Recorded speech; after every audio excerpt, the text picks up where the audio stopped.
আমরা এই ক্লাসে জানবো নবম শ্রেণীর জীবন বিজ্ঞান বিষয়ের যে তৃতীয়তম ইউনিটটি রয়েছে জৈবনিক প্রক্রিয়া। ওই তৃতীয়তম ইউনিটের আজকের পর্বটি হচ্ছে পঞ্চম পর্ব। প্রিভিয়াস পর্বগুলিতে আমরা প্রথম পর্বতে জেনেছি আমরা সালোক সংশ্লেষ সম্বন্ধে, এবং দ্বিতীয় পর্বতে জেনেছি আমরা খনিজ পুষ্টি সম্বন্ধে, এবং তৃতীয় পর্বতে আমরা জেনেছি বাষ্পমোচন সম্বন্ধে, এবং চতুর্থ পর্বতে আমরা শুরু করেছিলাম উদ্ভিদের পরিবহন সম্বন্ধে। প্রিভিয়াস যে চতুর্থতম পর্বতে আমরা দেখেছিলাম পরিবহন সম্বন্ধে, ওই ক্লাসে আমরা কেবল নিষ্ক্রিয় পরিবহন পর্যন্ত কিন্তু আমরা আলোচনা করেছি। পর্বতে আমরা সক্রিয় পরিবহন সম্বন্ধে জানবো, এবং কোষ থেকে কোষে কিভাবে এই সমস্ত উদ্ভিদের খাদ্যগুলো পরিবাহিত হয় সেভাবে আমরা জানবো, এবং সেগুলো আমরা জানবো, এবং রসের উৎস সম্বন্ধে জানবো। অবশেষে দেখো, প্রধান যে খাদ্যটা রয়েছে উদ্ভিদের, সেই খাদ্যটা ফ্লোয়েমের মাধ্যমে কি হবে এক কোষ থেকে অপর কোষে পরিবাহিত হয়, সেগুলো কিন্তু আজ আমরা এই ক্লাসে জানবো। তাহলে চলো বেশি কথা না বাড়িয়ে ভিডিওটি শুরু করা যাক। Hello everyone, this is Sushant and welcome to our YouTube channel Study Door. তাহলে দেখো, আমরা প্রথমেই জানবো এই সক্রিয় পরিবহন বলতে আমরা কি বুঝি।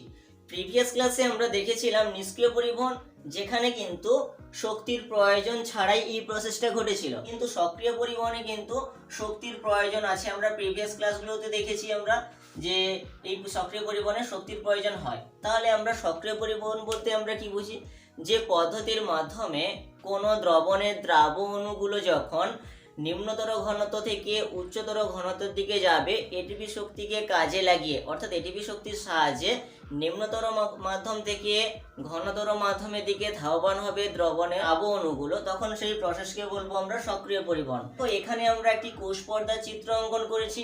তোমরা কোষ পর্দা পড়তে গিয়ে সিঙ্গার এন্ড নিকলসনের কিন্তু কোষ পর্দার গঠনটা দেখেছিলে, তরল মোজাইক যে মডেল গঠনটা দেখেছিলে তোমরা।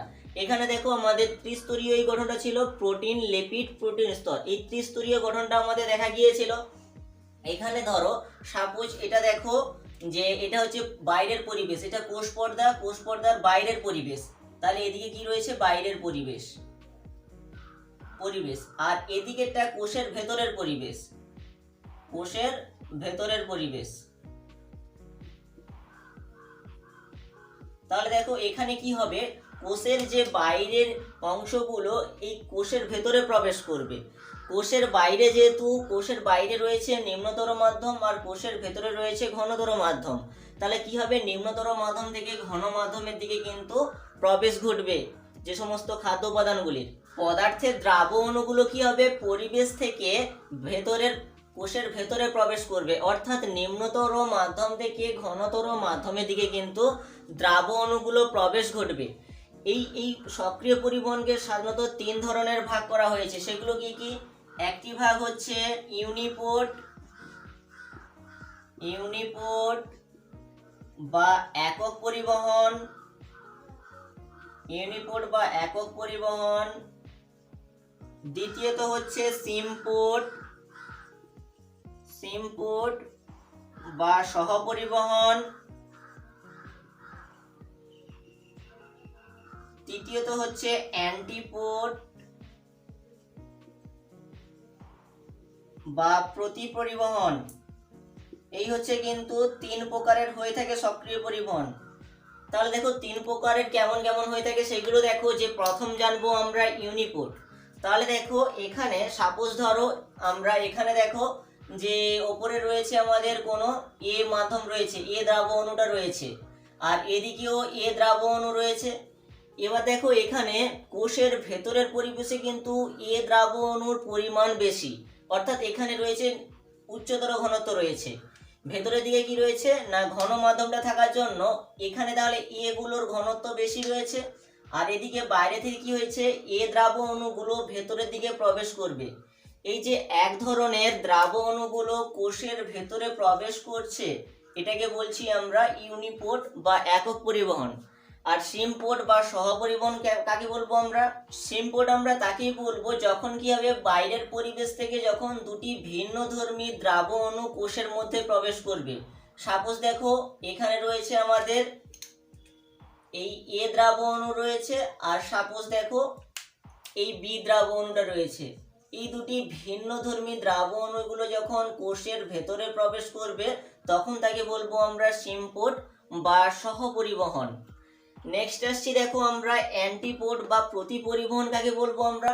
এই যে দুটি ভিন্ন, ধরো যে কোনো দুটি ভিন্নধর্মী দ্রাব্য অণু কি করবে, একটি দ্রাব্য অণু কোষের মধ্যে প্রবেশ করবে, এই দ্রাবণটা কোষের মধ্যে প্রবেশ করবে, আর একটি দ্রাব্য অণু কি করবে, কোষের ভেতর থেকে বাইরের পরিবেশে যাবে।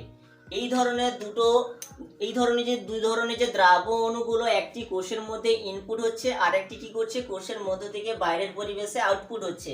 এই যে দুটি ভিন্নধর্মী দ্রাব্য অণুগুলো একটি ইনপুট আর বাইরে যাওয়ার প্রসেস কি বলবো আমরা, অ্যান্টিপোড বা প্রতি পরিবহন আমরা বলবো। তাহলে দেখো এই ছিল আমাদের সক্রিয় পরিবহনের তিনটি ভাগ বা তিনটি প্রসেস রয়েছে।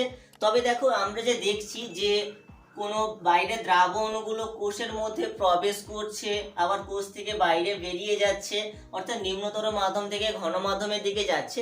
এগুলো হচ্ছে কিভাবে, এখানে কোনো অণু ভেতরের দিকে চলে আসছে কিভাবে, আমরা যখন দেখেছিলাম নিষ্ক্রিয় পরিবহনের ক্ষেত্রে যেহেতু কোনো শক্তির প্রয়োজন ছিল না, তাই ওরা অটোমেটিক্যালি বা কোনো মাধ্যম থেকে উচ্চতর মাধ্যম থেকে ঘন মাধ্যমের দিকে ধাবমান হয়েছিল। কিন্তু এখানে যখন নিম্নতর মাধ্যম থেকে ঘন মাধ্যমের দিকে যাওয়া হচ্ছে তখন কিন্তু শক্তির প্রয়োজন হচ্ছে।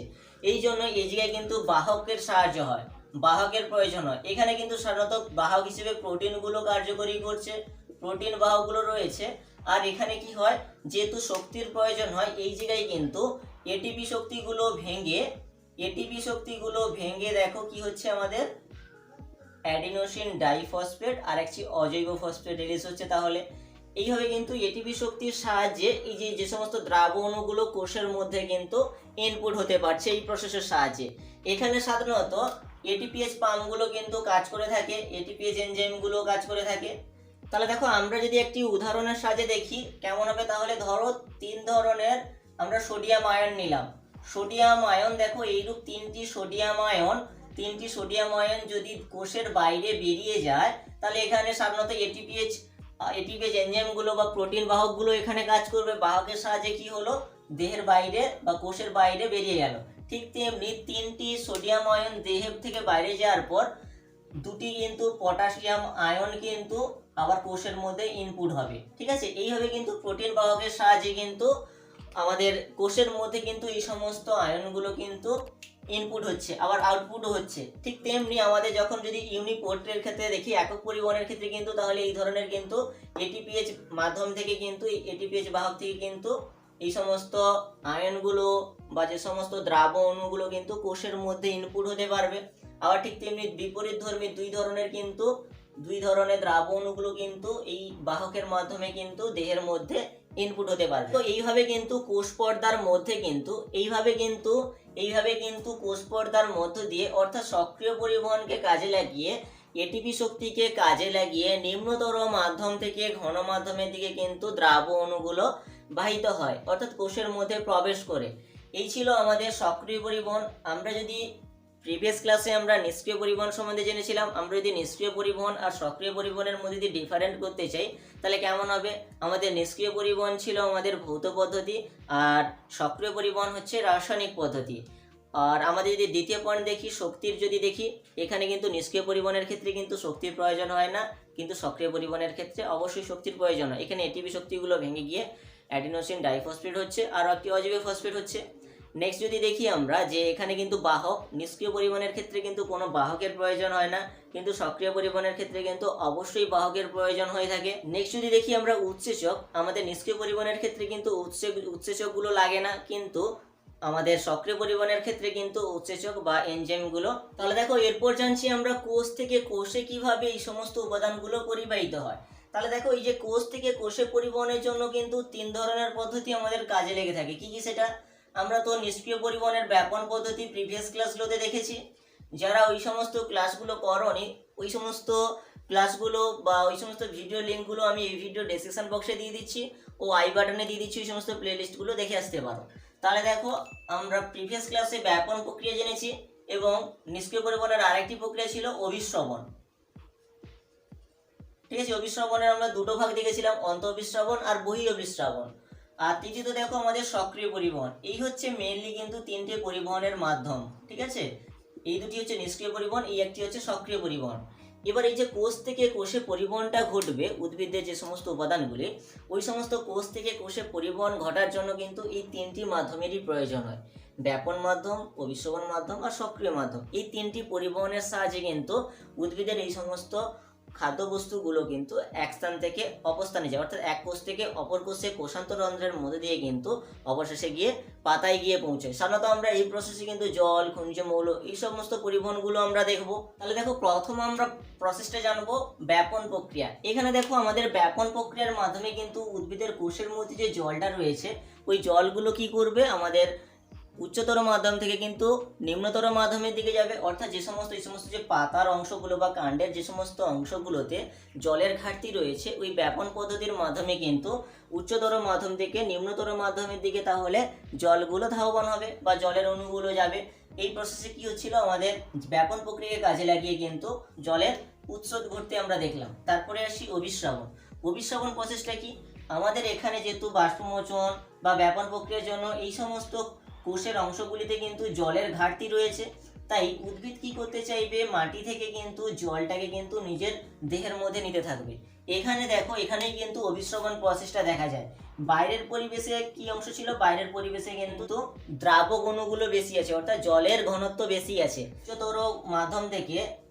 উচ্চতর মাধ্যম থেকে নিম্নতর মাধ্যমের দিকে যাবে। এখানে কিন্তু দ্রাবক অণুগুলোর চলন আমরা দেখতে পাবো। দ্রাবক অণুগুলো কিন্তু এই কোষের মধ্যে কিন্তু যাবে।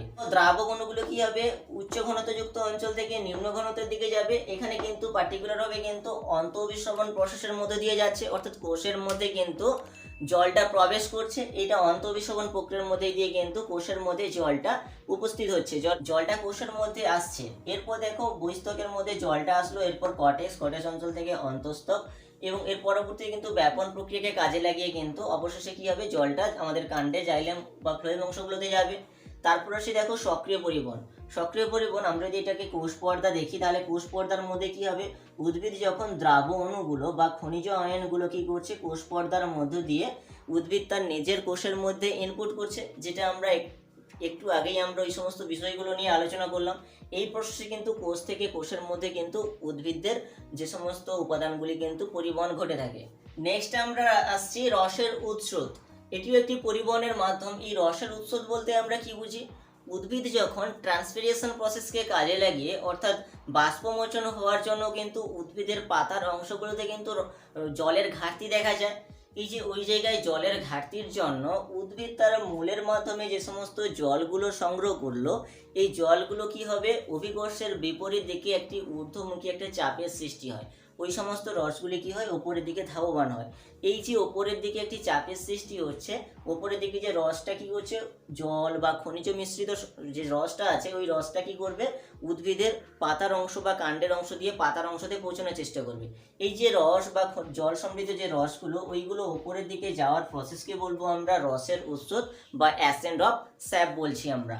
এই যে রসটা কি করে আমাদের উদ্ভিদের মধ্য দিয়ে কি করে ঊর্ধ্বমুখী হয়ে অভিকর্ষের বিপরীত দিকে যাচ্ছে, সেই প্রসেসটাকেই বলবো আমরা রসের উৎস। এই যে রসের উৎস অর্থাৎ জল মিশ্রিত যে সমস্ত খনিজ মৌলগুলি কি করে উদ্ভিদের এক প্রান্তে যায়, এই নিয়ে কিন্তু দুটো মতবাদ কিন্তু রয়েছে। প্রথম মতবাদ হচ্ছে মূলজ চাপ মতবাদ, আরেকটি হচ্ছে ভৌত মতবাদ। এই দুটি মতবাদের মধ্যে দিয়ে কিন্তু এর উৎস সম্বন্ধে জানা গিয়েছে। কিভাবে সেটা হয় সেগুলো আমরা একটু দেখে নিই। মূলজ চাপ মতবাদটি বিজ্ঞানী স্টেফান ওহেলস 1727 খ্রিস্টাব্দে কিন্তু এই মতবাদটির ধারণা দিয়েছিলেন এবং এই মতবাদটি ব্যাখ্যাও করেছিলেন। এই মূলজ চাপ বলতে আমরা কি বুঝি, মূলের যে জাইলেম বাহিকায় কি হয়, সক্রিয় পরিবহনের মাধ্যমে কিন্তু খনিজ আয়নগুলো কিন্তু এই মূলের জাইলেম বাহিকাগুলোতে আসে। এরপর কি হয়ে থাকে, মূলের যে জাইলেম বাহিকায় তাহলে খনিজ আয়নগুলো এলো এবং অন্তঃবিশ্রবণ প্রক্রিয়ার সাহায্যে জলকে উদ্ভিদ তার কোষ থেকে কোষের মাধ্যমে কিন্তু ওই কটেক্স অঞ্চলে তাহলে এলো জলগুলো। এইভাবে কটেক্স অঞ্চলে কি হচ্ছে, এক ধরনের কিন্তু রসস্ফীতিজনিত এক প্রকার চাপের সৃষ্টি হচ্ছে। কোষগুলো রসস্ফীত হওয়ার জন্য এক ধরনের রসস্ফীতিজনিত চাপের সৃষ্টি হচ্ছে, আর ওই চাপকেই বলা হয় কিন্তু মূলজ চাপ। এইভাবে কিন্তু এক ধরনের ঊর্ধ্বমুখী চাপের সৃষ্টি করবে, যা অভিকর্ষের বিপরীত দিকে চাপ সৃষ্টি করছে, আর এই ধরনের চাপকেই বলবো আমরা মূলজ চাপ।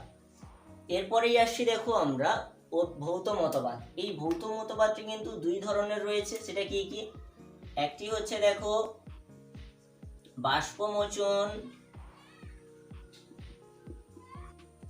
সংশক্তি টান মতবাদ হচ্ছে বায়ুমণ্ডলীয় চাপ।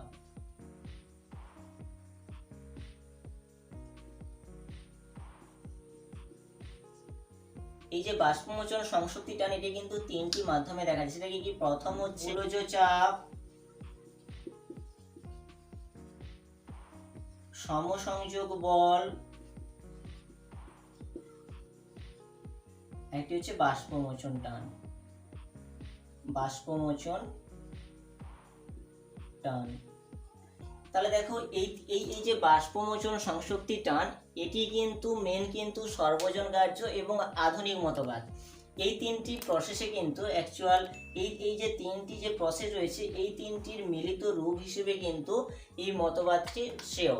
এবং এই তিনটি প্রসেসের সাহায্যে কিন্তু উদ্ভিদ তার জল, খনিজ, আয়নগুলো এগুলো কি করে থাকে, উদ্ভিদ তার এক প্রান্ত থেকে অবশেষে কিন্তু পাতায় কিন্তু পরিবাহিত করতে পারে। এই তিনটি প্রসেসকে কাজে লাগে। মূলজ চাপ, তাহলে একটু আগেই আমরা মূলজ চাপ সম্বন্ধে জানলাম। আরেকটি হচ্ছে সমসংযোগ বল। এখানে দেখো জলগুলো কি হয়ে থাকে, কৈশিক প্রক্রিয়ায় যখন ঊর্ধ্বমুখী প্রবাহ ঘটে থাকে তখন কি হয়, এই সমসংযোগ বলের জন্য এখানে কিন্তু জলের যে পরিবহনটা ঘটে থাকে, এই জায়গায় হাইড্রোজেন বন্ধনের জন্য কিন্তু পরস্পর সমসংযোগ বলকে কাজে লাগিয়ে জলগুলো কৈশিক প্রক্রিয়ার সাহায্যে কিন্তু জলগুলো ঊর্ধ্বমুখী প্রবাহ দেখা যায়। আর বাষ্পমোচন টান তো আমরা যখন বাষ্পমোচন পড়তে গিয়েছিলাম তখন একটু ভালো করে জেনেছিলাম, পাতায় যখন ট্রান্সপিরেশন বাষ্পমোচন ঘটে যাচ্ছে তখন পাতায় কিন্তু জলের ঘাটতি হচ্ছে।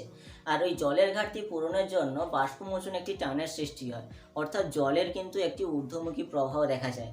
এই জলের ঊর্ধ্বমুখী প্রবাহের জন্য কিন্তু জলগুলো কি হয়ে থাকে, অবশেষে পাতায় পৌঁছয়। এর ফলে কিন্তু এই বাষ্পমোচন প্রসেসটা কিন্তু সক্রিয় থাকে। এইভাবে কিন্তু রসের উৎস অর্থাৎ জল, খনিজ, আয়ন এগুলোর একটি ঊর্ধ্বমুখী প্রবাহই হচ্ছে কিন্তু জলের রসের উৎস। এই মতবাদ কিন্তু বিজ্ঞানী ডিকসন ও জলি 1895 খ্রিস্টাব্দে কিন্তু এই আধুনিক মতবাদটি ধারণা দিয়েছিলেন। এরপর আমরা আসছি ফ্লোয়েমের মাধ্যমে খাদ্যের পরিবহন কি করে ঘটে। তাহলে আমাদের পাতা, এই অংশটি ধরো পাতার কোষগুলো, এই পাতার কোষ অংশটিতে প্রধান খাদ্য হচ্ছে কি শ্বেতসার। এখানে দেখো প্রধান খাদ্য তাহলে শ্বেতসার। এই শ্বেতসার অংশটি থেকে কিন্তু এই শ্বেতসার খাদ্যটি দিনের বেলায় কিন্তু সুক্রোজে পরিণত হয়। এই সুক্রোজ খাদ্যটি পাতার কোষ থেকে সোর্স অংশ থেকে কিন্তু সঙ্গী কোষে আসে। এখানে কিন্তু পাতা তাহলে খাদ্য অংশগুলি কিন্তু সুক্রোজ অংশগুলির সঙ্গী কোষে আসবে। এখানে দেখো সঙ্গী কোষে সক্রিয় পরিবহনকে কাজে লাগিয়ে কিন্তু খাদ্যের অণুগুলো আসলো। এইভাবে কিন্তু খাদ্যের অণুগুলো কিন্তু পরপর ঘনত্ব বেশি হতে লাগলো। এর ফলে দেখো এই অংশতেও কিন্তু ঘনত্ব বেশি হচ্ছে। কিন্তু সঙ্গী কোষেও কিন্তু জলের পরিমাণও বৃদ্ধি হবে। এখানে অন্তঃবিশ্ববন প্রক্রিয়ায় কাজে লাগিয়ে জলের পরিমাণও কিন্তু বেশি হবে। তার ফলে কিন্তু একসঙ্গে কিন্তু চাপের সৃষ্টি হচ্ছে। বেশি পরিমাণে চাপের সৃষ্টি হওয়ার জন্য এই সঙ্গী কোষ থেকে খাদ্য মিশ্রিত যে জল, সেই অংশটা কি হবে, এই ফ্লোয়েমের সিব নলে আসবে। ফ্লোয়েমের সিব নলে কিন্তু জল ও খাদ্য মিশ্রিত খাদ্য আর জলগুলো কিন্তু এখানে আসলো। এরপর সিব নলের মাধ্যমে বাহিত হয়ে কিন্তু অবশেষে কি হবে, যে মূলের যে সঙ্গী কোষগুলোতে আসবে, অবশেষে মূল অংশতে কিন্তু এই সমস্ত খাদ্য উপাদানগুলো আসবে। এখানে দেখো দুটো প্রসেস আমরা দেখতে পাচ্ছি, একটা হচ্ছে লোডিং আর একটি হচ্ছে আনলোডিং। লোড করা, আনলোড করা। একটি প্রসেস দেখতে পাচ্ছি আমরা লোডিং করা, যেটা লোডিংটা কোথায় দেখা গেল, এখানে দেখো সঙ্গী কোষে কিন্তু লোড হলো খাদ্যবস্তুগুলো, এবং অবশেষে দেখো এখানে এসে কিন্তু আনলোডিং হলো। আনলোডিং প্রসেসটা দেখা গেল। খাদ্য জল মিশ্রিত যে খাদ্য উপাদানগুলি, এখানে জল সমেত খাদ্য মিশ্রিত উপাদানগুলি আসতে থাকলো সিব নলে, এবং অবশেষে সঙ্গী কোষে গেল। এই জায়গায় লোডিং প্রসেসটা দেখা গিয়েছিল ফ্লোয়েমের, আর এই জায়গায় আনলোডিং দেখা গেল ফ্লোয়েমের। এই দুটো প্রসেস কিন্তু দেখা যায়। এবং দেখো জল উপাদানগুলো কিন্তু জাইলেম বাহিকাগুলোতেও আসতে থাকে জলগুলো। এই অংশতে তাহলে অন্তঃবিশ্ববন প্রসেসের সাহায্যে জল উপাদানগুলো আসবে এই জায়গাতে, অবশেষে কিন্তু সিব নলেও যাবে। এই প্রসেসের সাহায্যে কিন্তু ফ্লোয়েমের মাধ্যমে কিন্তু খাদ্য পরিবহনটা ঘটতে দেখা যায়, উদ্ভিদের খাদ্য পরিবহন। এইখান থেকে আমরা কি জানতে পারলাম, পাতায় যেহেতু উৎপন্ন খাদ্যবস্তু তৈরি হয়, খাদ্যবস্তু উৎপন্ন হয় বা সালোকসংশ্লেষ প্রক্রিয়ার মাধ্যমে পাতায় খাদ্যবস্তুটা তৈরি হয়, এই খাদ্যবস্তু কিভাবে পাতা অংশ থেকে মূলের অংশতে যায়, অর্থাৎ কেবল মূল না কাণ্ডের অংশতেও যায়, তাহলে মূল কাণ্ড অর্থাৎ শিং অংশতে কি করে খাদ্যবস্তুগুলোর পরিবহন ঘটে এই ফ্লোয়েমের মাধ্যমে কিন্তু তা আমরা জানতে পারলাম। এই প্রসেসকে কাজে লাগিয়ে উদ্ভিদ ফ্লোয়েমের মাধ্যমে খাদ্যগুলোর কিন্তু পরিবহন প্রসেসটা ঘটিয়ে থাকে।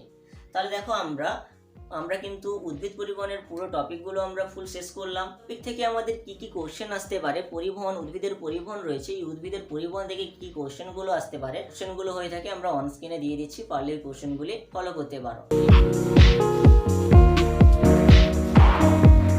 এই সমস্ত প্রশ্নগুলি সমাধান করতে যদি কারোর কোথাও অসুবিধা হয়ে থাকে তাহলে প্লিজ কমেন্ট বক্সে কমেন্ট করে জানাও। আর ভিডিওটি যদি বোঝার ক্ষেত্রে কোথাও অসুবিধা হয়ে থাকে তাহলে প্লিজ কমেন্ট বক্সে কমেন্ট করে জানাও। যদি ভালো লেগে থাকে তাহলে লাইক শেয়ার কমেন্ট করতে ভুলো না, এবং চ্যানেলে নতুন হয়ে থাকলে চ্যানেলের সাবস্ক্রাইব বাটনটি অন করে পাশে থাকা নোটিফিকেশন বেল আইকনটি অন করে দাও, পরবর্তী ভিডিওর কোনো নোটিফিকেশন সবার আগে পেয়ে যাও। Thanks for watching, have a good day.